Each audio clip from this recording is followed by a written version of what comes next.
the hands of God in working fully in the Church of St. Monica. Will tell you one of my favorite stories about this church and how it started and how God is working in a miraculous way. We were in the feast of St. Mary, the first day of the feast of St. Mary, first or second day, 2020. And we have been praying in the gym for the last 3 years, since end of 2015. And we are searching for the building. We've been praying and searching for the building for almost 2.5 years.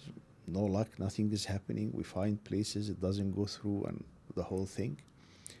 Then in the beginning of the fast of St. Mary, there was a sermon about the life of praise, and how we always, sometimes we think of God as a vending machine, A, B, C, and give me. A, Agbeya, B, Bible, C, communion, and ask God, give me. And in the end of this sermon, I told the people, let us do something very, very strange we never did before. Let us stop asking God for stuff. Let us stop asking and requesting for money, for career, for buying a home, for getting married, for succeeding in the licensing exam, for growing your business. Let us just pause on the requests, and let us delight ourselves in the Lord. Let us be in the presence of God. Enjoy the time with God. Read in the scripture. Praise God through the hymns, through the tasbihas, through worship songs.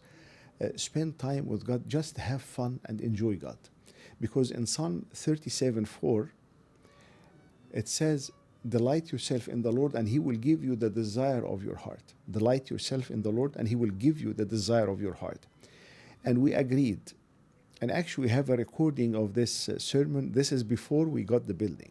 Let us have this 2 weeks of St. Mary fast, that we don't request anything for ourselves. Don't request for your SAT scores. Don't request for your school. Don't request for your problems. Don't request for your promotion. Don't request for getting more money. Don't request for anything. And I promise you that I will not even request for the purchase of the building of the church.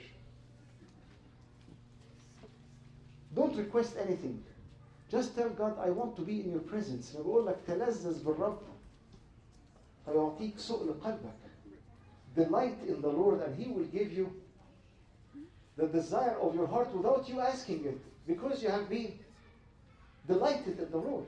So we started in November 21st, 2015, praying in St. Michael Church, Episcopal Church. They were graciously giving us their sanctuary to pray in on Saturdays. So a few months in 2015, 2016, 17, 18, 3 years, we are in the gym. Beginning of 2019, our beloved Metropolitan Abbas Serapion assigned me to serve 100% in St. Monica. It was a great blessing. And for the record, I told His Eminence, there's only 6 families. And I'm not complaining, but I'm just, for the record, this is what is going on now. But with God's grace and your prayers, Sayyidina, all will be good. So 2019, nothing happened. 2020, and this is in the middle of COVID. This is August 8, exactly 8/8/2020. After 10 days, the building of the existing building of the church was in the market. And they reached out to us and they asked us, are you interested in purchasing? And I said, you know what, this is the same as before. Nothing is going to happen. We went to see the building, and the building is, wow, this is a golden opportunity. What's going on? Delight yourself in the Lord. Don't pray about anything. Don't ask anything. We'll see how things will work. In the Feast of St. Mary, August 22, 2020, we signed the loan, we signed the escrow documents, and we officially purchased the building in the same day of the feast. 2 weeks of thanksgiving and delighting ourselves in the Lord were more powerful than 2 years of praying and requesting and nagging God, give us, give us, give us, give us. So do you delight yourself in the Lord? And don't worry about all the requests, all the things that we have in our mind, and put everything in on the side. Be in the presence of God, have fun with God, and see the miracles that happens in your life. Very soon afterwards, God is sending us another gift to Saint Monica. So, what brought me to St. Monica? It's a great question because my wife and I, when we first moved to Orange County in August of 2020, we were really working to find a church that we felt was home. And then we got a call about coming to St. Monica, and we visited once. And when we visited, we were blown away by the warmth of the people, how much kindness there was, genuine interest in who we were, kind to our son. And it just felt like this is a community where people see you. And it's not to take away from any other community in our church. It was just the closest thing that we had felt to where we had been, where we met, my wife and I, and where we had really built our roots. We thought we'd be in Arizona forever. And so when God called us out here, we were praying that we'd find something exactly like it. And the closest thing that we found to it was at St. Monica. And it started with Abuna Bulis when he came to visit us, and the love and the kindness that he showed us, and how he continued to check in on us, and how he took an interest in our son and an interest in us as people. And we were so fortunate to find a father that we felt saw us and wanted to serve us, and wanted us to be a part of their world. The funniest part of it that everyone always laughs about was the day of my ordination, where the pamphlet was made with Abuna Stephen's name on it. and as the story goes, Sayedna came in and saw it and said, I don't know if that's his name. And then Sayedna and Basarabian, we had all thought my name was going to be Stephen. And then when he ordained me Augustine, it was a prayer answered, because I loved the name and I had grown attached to it. Then we are delighted to have Father Augustine taking the name of Augustine, the son of Saint Monica, to serve in the Church of Saint Monica. And this is another milestone that the work is working in our church in an unbelievable way. It is the hands of God that started. It is the hands of God that work in the people, in those 6 families. It is the hands of God who did the people the perseverance. And many people even some people went to the bishop and they told him, Sayyidina, cancel this project of this new church of St. Monica. It's not going to work out. It's just one priest on Saturdays. It was the collective work of clergy for sustaining and maintaining the Saturday services for those 3 years. And after this, God blessed us with the inspiration in the heart of Amba Sarabian to commit 100%, to assign 100% priests to serve in the church. And then the building, then the new priest, then now we are approved for restructuring and rebuilding the whole building. The building is very old, as you can see, 1970s. Some stuff is even earlier times.